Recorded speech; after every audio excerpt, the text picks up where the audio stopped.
हाय दोस्तों, मेरा नाम है अजीत कुमार और आप लोग देख रहे हैं मेरा यूट्यूब चैनल अज्जू टेक। तो दोस्तों, हम लोग पिछले लेक्चर में पढ़ चुके थे एक समान चाल से गतिमान किसी वस्तु का वेग समय ग्राफ। ठीक है, अब हम लोग पढ़ेंगे एक समान त्वरित गति से गतिमान किसी वस्तु का वेग समय ग्राफ। एक समान त्वरित मतलब इसका क्या है, धीरे धीरे त्वरण इसका बढ़ता जा रहा है। एक समान त्वरण है, त्वरण इसका क्या है, समान है। एक समान त्वरित मतलब त्वरण क्या है, इसका समान है। त्वरण ए, मान लीजिए त्वरण ए बराबर क्या है, ए हमेशा समान रहेगा।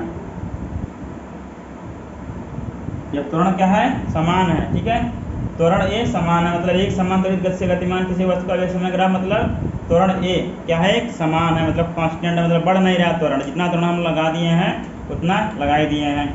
मान लीजिए कोई बाइक है, एक्सीलरेटर हमने जितना ऐड दिया उतना ऐड दिया, तो अब स्पीड हमारा सेम रहता है, धीरे धीरे वो धीरे धीरे मतलब बढ़ता रहेगा। त्वरण उतना लगाए रहेंगे, धीरे धीरे धीरे धीरे धीरे धीरे धीरे बढ़ता रहेगा स्पीड हमारा।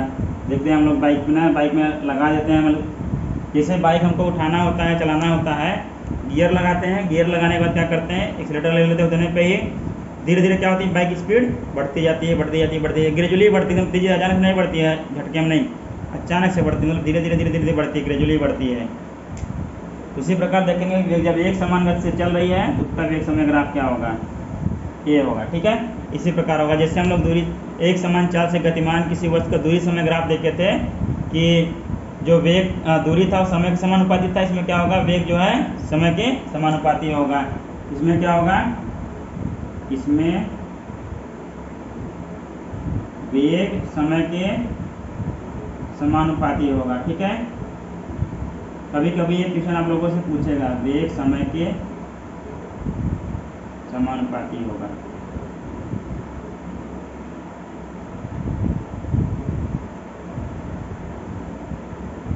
ठीक है, ये पॉइंट है हमारा। तो ऐसा आपको ग्राफ मिल जाएगा, मतलब जब एक समान त्वरण से कोई वस्तु चलेगी तो जैसे जैसे समय बढ़ेगा वैसे वैसे वेग बढ़ता चला जाएगा। ठीक है, अब मान लीजिए यहाँ पे समय, मान लीजिए यहाँ कुछ था, यहाँ पे कुछ था, यहाँ पे कुछ था, फिर यहाँ पे कुछ था। वेग यहाँ पे कुछ था, फिर यहाँ पे बढ़ा, फिर यहाँ बढ़ा, फिर यहाँ बढ़ा, फिर ऐसे बढ़ता गया। ठीक है, यह किसको प्रदर्शित कर रहा है, वेग को, और किसको प्रदर्शित कर रहा है, समय को। ठीक है, तो वेग हो गया, ये समय हो गया। ये मान लीजिए मेरा ओरिजिन पॉइंट वो है। अब हमको मान लीजिए इस पे मान लीजिए कोई बिंदु यहाँ पे हम लोग मान लेते हैं कि ये क्या है, ए है यहाँ पे। ठीक है, और यहाँ पे मान लीजिए हम लोग मान लेते हैं ये क्या है, बी है। ठीक है, इतना हो गया। अब क्या करेंगे हम लोग जैसे उसमें किए थे समांतर रेखा, मतलब आइए हमको इसको नीचे ला लेंगे। पहले ए क्या है, इसको कर लिए, फिर बी, इसको क्या किया, वाई के समांतर दोनों खींच लिए। मान लीजिए कि ये समय आ गया, यहाँ पे आ गया। ठीक है, अब माना, अब क्या मानेंगे हम लोग, मान लीजिए टी, जैसे समय वहाँ में क्या माना था, टी यहाँ माना था, T1 और ओ से ये बी तक जो रहेगा उसको क्या मानेंगे हम लोग, T2। ठीक है, अब मान लीजिए हमको निकालना है कि यहाँ से यहाँ तक के बीच में क्या है, विस्थापन हमको निकालना है। हमको विस्थापन निकालना है, विस्थापन कैसे निकालेंगे, हम लोग देख चुके हैं जो पिछला था। अभी पिछला हम लोग क्या देखे, जो विस्थापन, चूँकि हम लोग जानते ही हैं, पहले से हमको पता है, चूँकि विस्थापन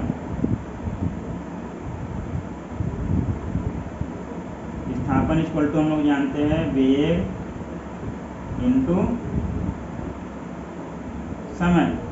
ठीक है, और हम लोग क्या किए हैं, देखिए अभी हम लोग पिछला जब डेरिवेशन किए थे एक समान चाल से गतिमान किसी वस्तु का वेग समय ग्राफ, तो उसमें हमको क्या मिला था कि उसमें चतुर्भुज बन रहा था।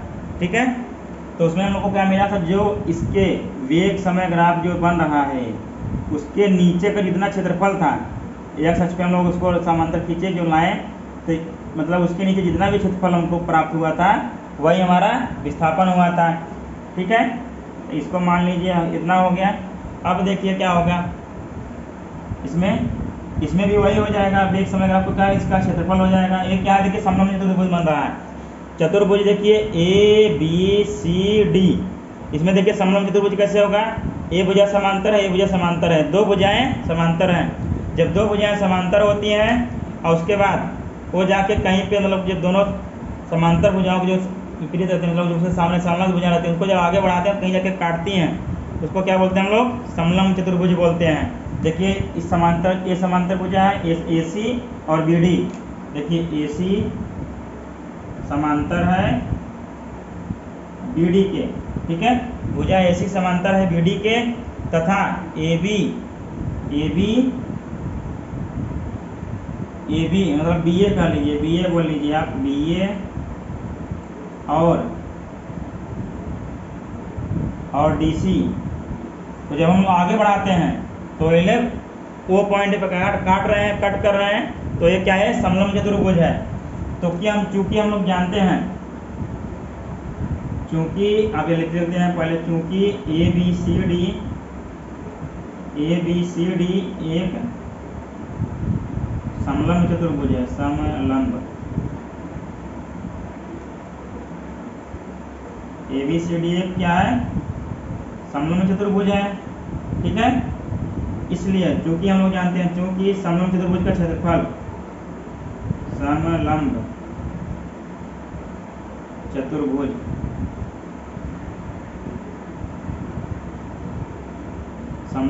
का क्षेत्रफल बराबर होता है 1/2, ठीक है, 1/2 इंटू, देखिए अब क्या होगा? समांतर क्या होगा? समांतर भुजाओं का योग होता है, समांतर भुजाओं का योग। समांतर भुजाओं का योग क्या हो जाएगा? A C plus B D into H. H क्या होगा? देखिए ऊंचाई क्या होगा? C D into C D, ऊंचाई यही होगा इस चतुर्भुज का, सी डी देखिए इस पे लंब है, इस भुजा पे लंब है, बी डी पे लंब है सी डी, तो इसका ऊंचाई क्या हो गया? सी डी हो गया। समांतर चतुर्भुज क्षेत्रफल क्या होता है? 1/2 समांतर भुजाओं का योग, ठीक है, समांतर भुजाओं का योग यहाँ बी डी रहेगा, ए सी इंटू बी डी, समांतर भुजाओं का योग इंटू ऊंचाई, ये हो गया समलंब चतुर्भुज का क्षेत्रफल, ठीक है। इतना समझ में आएगा आप लोगों को। चलिए आगे बढ़ते हैं। चलिए दोस्तों हम लोग देख लें समलंब चतुर्भुज का क्षेत्रफल इतना होता है, ये V1 V2 था, ये T2 T1 था, ठीक है।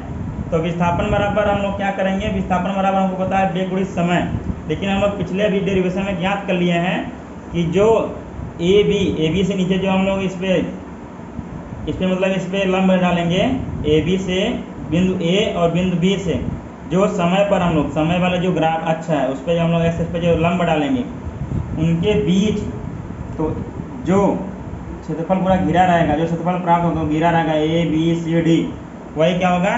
विस्थापन होगा। हम लोग पिछले ग्राफ में हम लोग ज्ञात कर चुके हैं। यहाँ पे हम लोग इसे इतना तो हम लोग जान लिए हैं, लेकिन हम लोग सीधा क्या लिखेंगे? हम लोग पिछले डेरिवेशन सीधा लिखेंगे। विस्थापन बराबर हमको सीधा प्राप्त हो जाएगा, निकालने की जरूरत नहीं है, डेरिवेशन करने की जरूरत नहीं है। तो विस्थापन बराबर हमारा सीधा हो जाएगा, विस्थापन बराबर हो जाएगा समलंब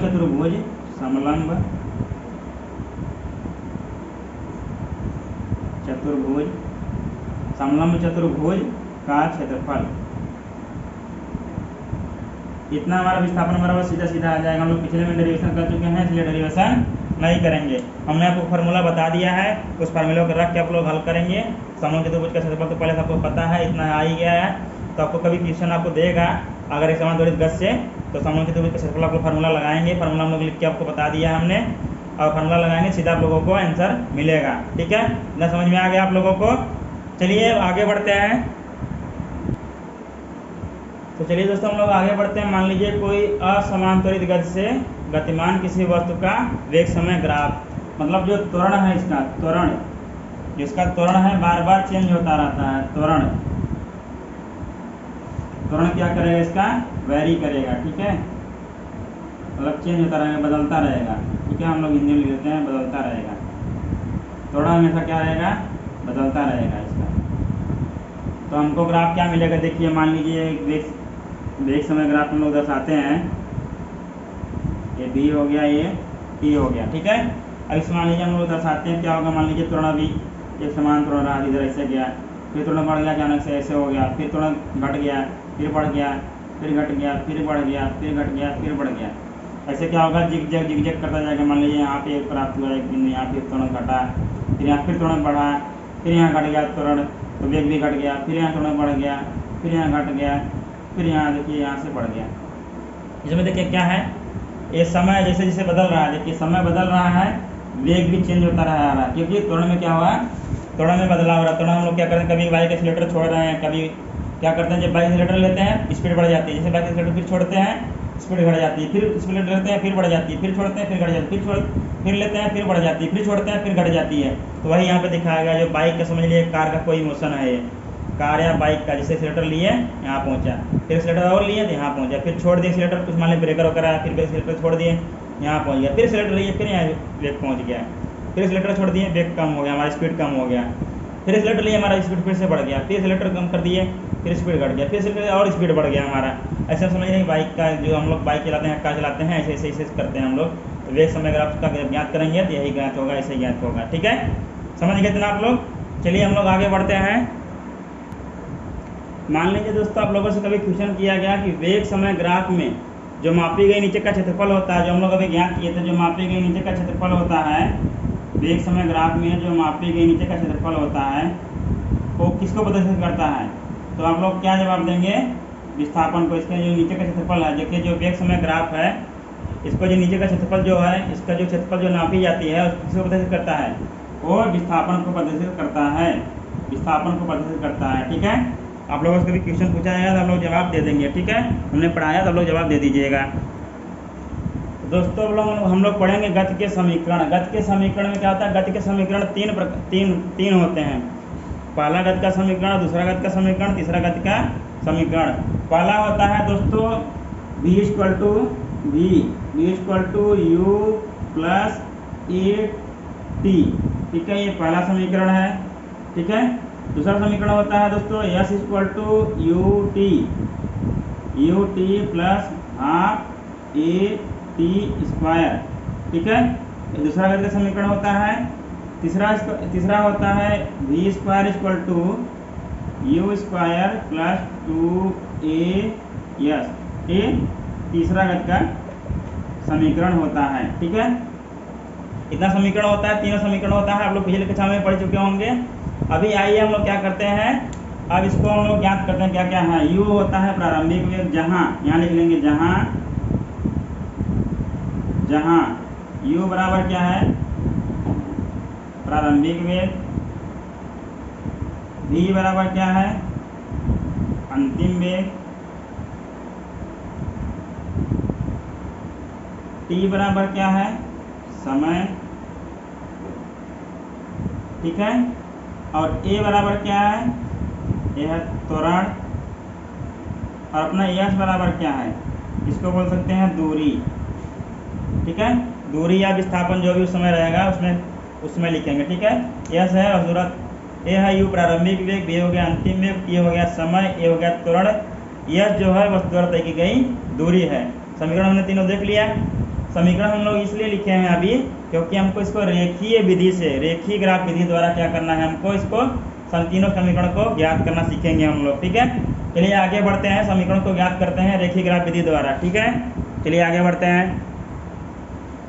तो चलिए दोस्तों, हम लोग पहला पढ़ते हैं वेग समय संबंध के लिए समीकरण निकालेंगे। वेग और समय के जो वेग और समय में जो संबंध होता है उसके लिए समीकरण ज्ञात करेंगे हम लोग। इसके लिए हम क्या मानेंगे कि माना कोई वस्तु एक समान त्वरण से गतिमान है, एक समान त्वरण से गतिमान है। अभी हमने क्या किया था, अभी हमने अब जस्ट पढ़ा था कि जब कोई वस्तु एक समान त्वरित गति से गतिमान हो उसका वेग समय ग्राफ हमने देखा था।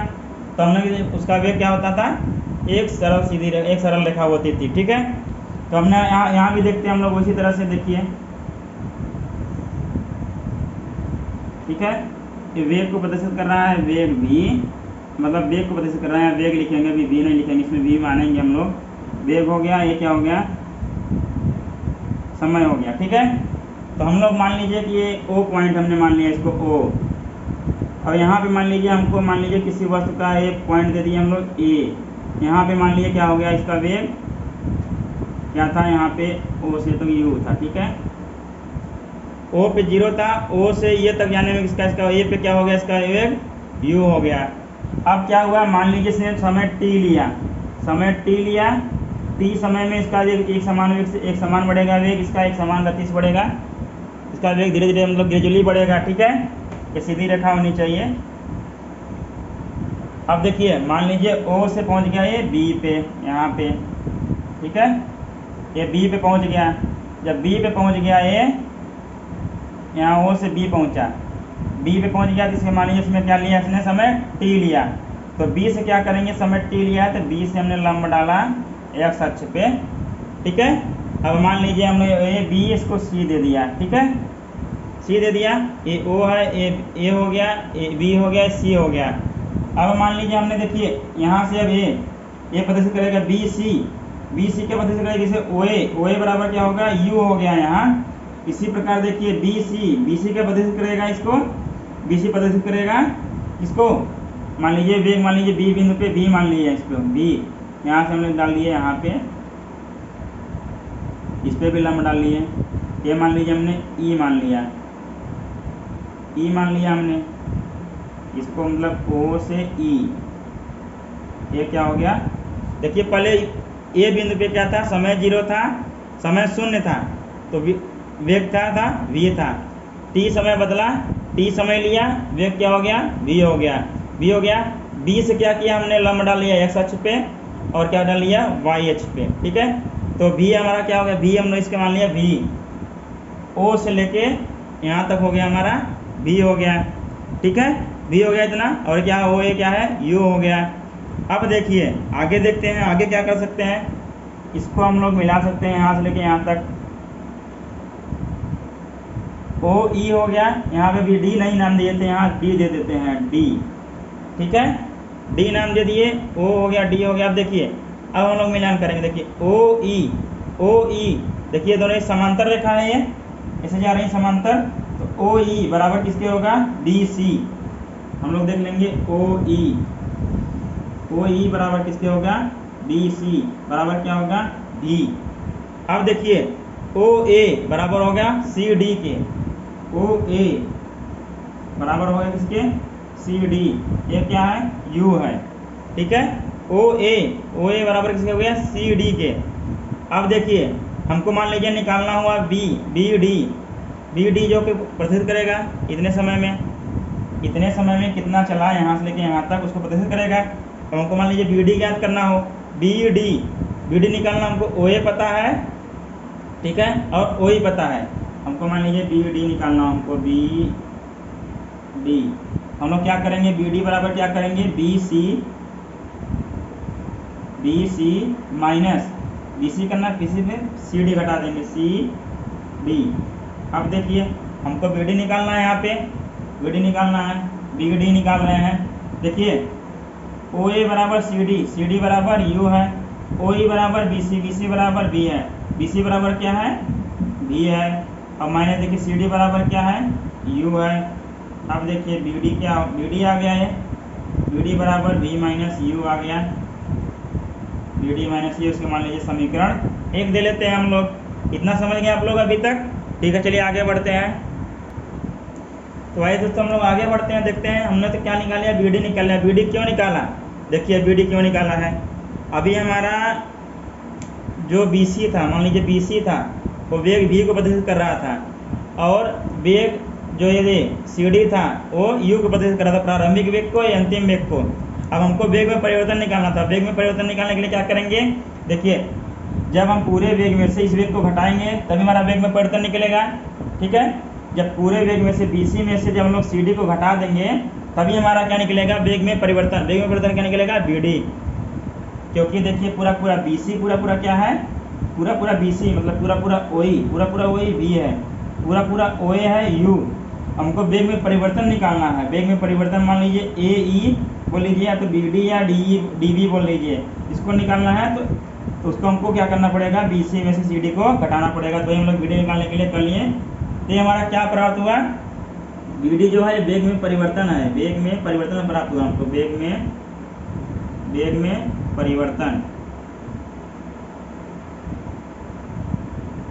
परिवर्तन बराबर क्या है, BD बराबर V माइनस U, ये हमको प्राप्त हो गया है। अब देखिए हमारा जो यहाँ पे तो समय क्या था, शून्य था। ए से लेके बी तक जाने में कितना समय लगा, टी। टी मतलब ए डी बोल लीजिए तो ओ सी बोल लीजिए, ए डी या ओ सी। ए डी बराबर, देखिए ए डी और ओ सी दोनों बराबर है, ए डी बराबर ओ सी बराबर कितना है, ये टी है। क्या है ये, समय है। कितना समय लिया था, इसके वेग में परिवर्तन v से u से v होने में कितना समय लिया, t समय लिया।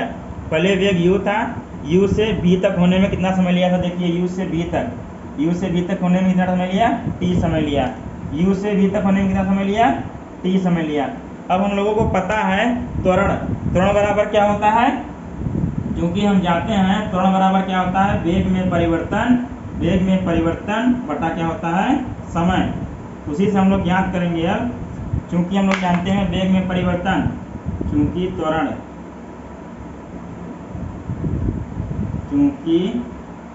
बराबर होता है वेग में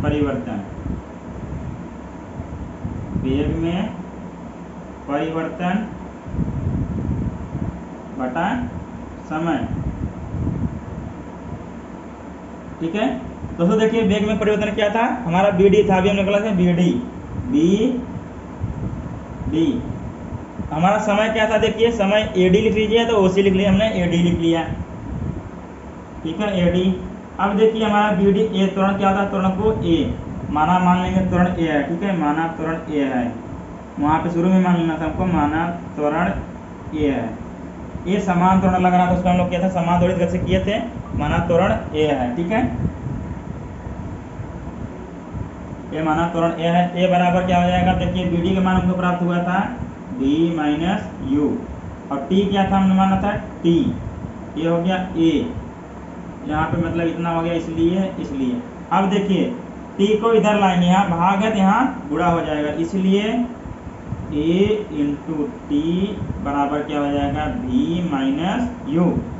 अब देखिए हम लोग माइनस इतना पसंद नहीं करते, सकते प्लस प्लस पूरा लिखें। ठीक है, u को इधर लाएंगे तो माइनस है, तो माइनस तो क्या हो जाएगा, प्लस हो जाएगा। क्या हो जाएगा, a into T plus you बराबर क्या हो गया, v। अब देखिए इसको बढ़िया से लिख लेते हैं, इसको v को इधर लिख लेते हैं, v equal to u plus a into t. देखिए इतना ही आया ना, यही सेम चीज़ लिखे जो यहाँ आया था, यही सेम चीज़ लिखे हैं। ये हमको गति का पहला समीकरण प्राप्त हो गया। इसको क्या है, वेग और समय में संबंध है, वेग और समय में संबंध वाला समीकरण प्राप्त हो गया। इसको हम लोग क्या कहते हैं, गति का पहला समीकरण कहते हैं। तो गति का पहला समीकरण हमको मिल गया। ठीक है, चलिए आगे देखते हैं। चलिए दोस्तों, हमने ज्ञात कर लिया था वेग समय में संबंध के लिए ज्ञात कर लिया था समीकरण। हम लोग क्या करेंगे अब किसके लिए ज्ञात करेंगे, समय स्थिति संबंध के लिए ज्ञात करेंगे। समय स्थिति संबंध के लिए समीकरण हम लोग ज्ञात करेंगे। समय स्थिति संबंध के लिए समीकरण, समय स्थिति संबंध।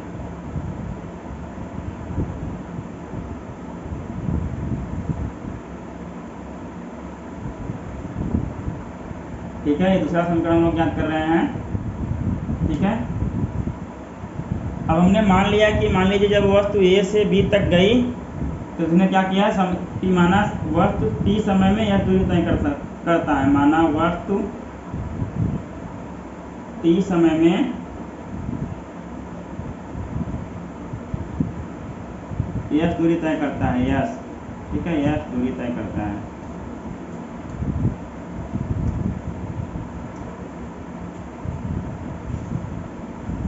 तो हमने अभी चूंकि हमने ज्ञात किया था, अभी हमने पिछले मतलब हम लोग ग्राफ में जब डेरिवेशन करते ज्ञात किए थे, हमको दूरी निकालना है वेग समय ग्राफ पे। तो वेग समय ग्राफ के नीचे का क्षेत्रफल जितना भी होता है वो दूरी को प्रदर्शित करता है, दूरी या विस्थापन प्रदर्शित करता है।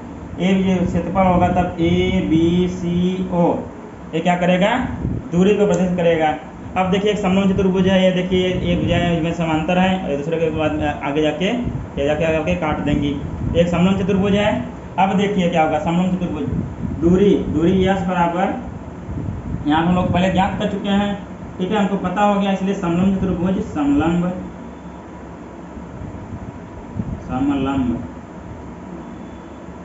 चतुर्भुज।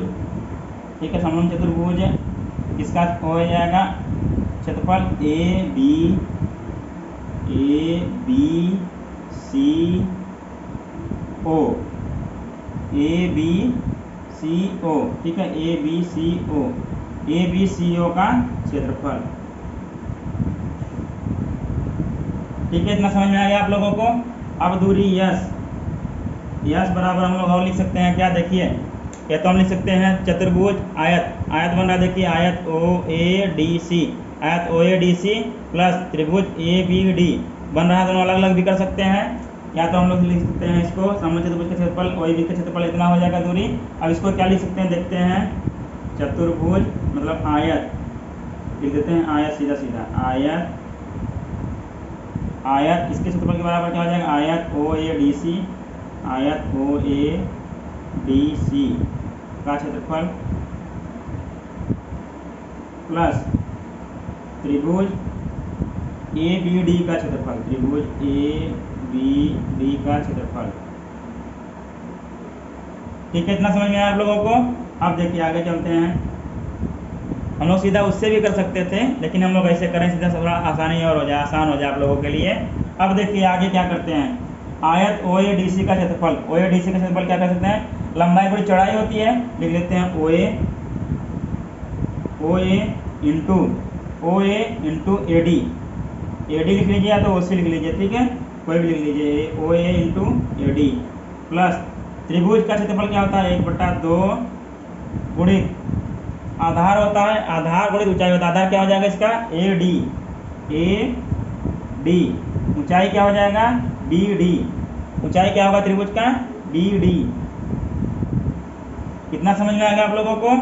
चलिए आगे बढ़ते हैं, यस, ओ ए बराबर क्या है, यू प्लस यू इंटू है ना, इंटू ए डी या ओ सी, इसके बराबर क्या है, टी है, टी प्लस, अब देखिए 1/2 हो गया, 1/2, ठीक है, 1/2 हो गया, 1/2 हो गया।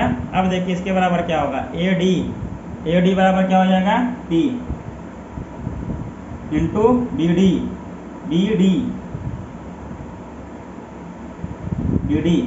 डी भी छोड़ दें यहीं पे। आइए आगे देखते हैं कैसे बी डी के स्थान पर हम लोग क्या लिखेंगे। ठीक है, चूंकि हम लोग जानते हैं, चलिए आगे इसको इतना आप लोग लिखिए, फिर आगे इसको लिखते हैं हम लोग, इसको मिटा दें, नहीं इसको रहने देते हैं, अभी आगे काम आएगा। क्योंकि दोस्तों देखो हमको पता है कि a बराबर क्या आया था हमको अभी पहला समीकरण में, b माइनस यू बराबर t, ठीक है, t को इधर लाए थे, क्या हो गया था, t को इधर लाने क्या हो गया था, a t equal to b minus u, जो कि किसके बराबर था, बी डी के बराबर, b माइनस यू बराबर बी डी बराबर b माइनस यू आया था। तो b माइनस यू मतलब बी डी बराबर का लिख सकते हैं a t, बी डी बराबर यहाँ लिख सकते हैं समीकरण 1 से, ठीक है, यहाँ लिख देंगे समीकरण 1 से, अब समीकरण 1 से, ठीक है। अब देखिए यस बराबर क्या हो जाएगा, यहाँ तो यू टी आ गया है प्लस हाफ टी आ गया है इंटू ए टी आ गया है। अब देखिए यस बराबर क्या हो गया, यू टी प्लस हाफ, यहाँ ए लिख लेते हैं, यहाँ टी में टी के बड़ा होगा टी स्क्वायर। ये देखिए हमको गति का दूसरा समीकरण भी प्राप्त हो गया है, गति का दूसरा समीकरण प्राप्त हो गया हमको। अब बचा एक समीकरण, आइए उसको भी देख लेते हैं हम लोग। चलिए दोस्तों हम लोग तीसरा समीकरण के क्या करेंगे, वेग स्थिति संबंध के लिए समीकरण ज्ञात करेंगे। चूंकि हम लोग जान चुके हैं क्या इक्वल टू क्या है, मतलब यहाँ पे इसमें दूरी इक्वल टू क्या है, समलंब चतुर्भुज का क्षेत्रफल। तो समलंब चतुर्भुज का क्षेत्रफल क्या होता है, यहाँ बराबर क्या हो जाएगा, 1/2 समांतर भुजाओं का योग ओ ए प्लस बी सी, और इंटू क्या है ऊंचाई क्या होगा, ओ सी या ए डी कर लीजिए, ठीक है, ए डी कर लिया हमने, ए डी लेने सब में। तो अब देखिए यस बराबर क्या हो गया, 1/2, ओ ए बराबर क्या है, यू है, बी सी बराबर क्या है, बी है, और ए डी बराबर क्या है, टी है, ठीक है। इतना आ गया समीकरण 1, ठीक है, इतना आ गया। और चूंकि हम लोग जानते थे, अभी क्या किए थे, ए टी बराबर बी माइनस यू, तो यहाँ से t बराबर निकाल लेंगे, इसलिए t बराबर क्या हो जाएगा, b माइनस यू बटा में a। कितना हो गया, समीकरण 2, समझ में आ गया। यहाँ लिखेंगे समीकरण 1 और 2 से, समीकरण 1 व 2 से, तो यहाँ से टी का मान इसमें रखेंगे, ठीक है, टी का मान यहाँ रख देंगे, समीकरण 2 से टी का मान इसमें रख देंगे, ठीक है। तो यस देखिए यस बराबर क्या हो जाएगा 1/2, फिर हो जाएगा u प्लस v, टी के स्थान पे देखिए क्या हो जाएगा दूसरा में u माइनस, यहाँ पे v माइनस यू है, ठीक है, v माइनस यू बटा में क्या हो जाएगा a। कितना समझ में आया? टी का मान जो है समीकरण 2 से समीकरण 1 पे रख लिया, तो यस बराबर 1/2 u plus v into bracket में क्या आएगा v माइनस यू बटा a। अब देखिए आगे क्या होगा, आगे चलते हैं, ठीक है। चलिए देखो हम लोग लिखते हैं यस इक्वल टू क्या था v माइनस यू, एक ब्रैकेट में क्या था v प्लस यू बटा 2a। देखिए एक ब्रैकेट में a माइनस बी, एक ब्रैकेट में a प्लस बी, क्या हो जाता था a square minus b square, इसका क्या हो जाएगा तक v square minus u square बटा क्या आ गया 2a। अब देखिए यस बराबर क्या आ गया v square minus u square बटा 2a। 2a को हम लोग इधर आएंगे तो भाग क्या इधर गुणा हो जाएगा, देखिए 2a यस हो गया बराबर v square minus u square. अब u स्क्वायर को हम लोग इधर लाएंगे तो माइनस था यहाँ, माइनस का क्या हो जाएगा प्लस हो जाएगा, क्या हो जाएगा 2a plus u square equal to v square. मैंने इसको सही तरीके से क्या लिख लिया है v square equal to u square plus 2a s. गति का तीसरा समीकरण हम लोगों ने ग्राफ विधि से गति का तीनों समीकरण निकाल लिए हैं। आगे हम लोग न्यूमेरिकल सॉल्व करेंगे अगले लेक्चर में। तो दोस्तों धन्यवाद, ऐसे ही मेरे साथ बने रहिए आप लोग और मेरा यूट्यूब चैनल देखते रहिए, और अच्छा लगे तो लाइक और सब्सक्राइब कीजिएगा और अपने दोस्तों में जरूर शेयर कीजिएगा। धन्यवाद।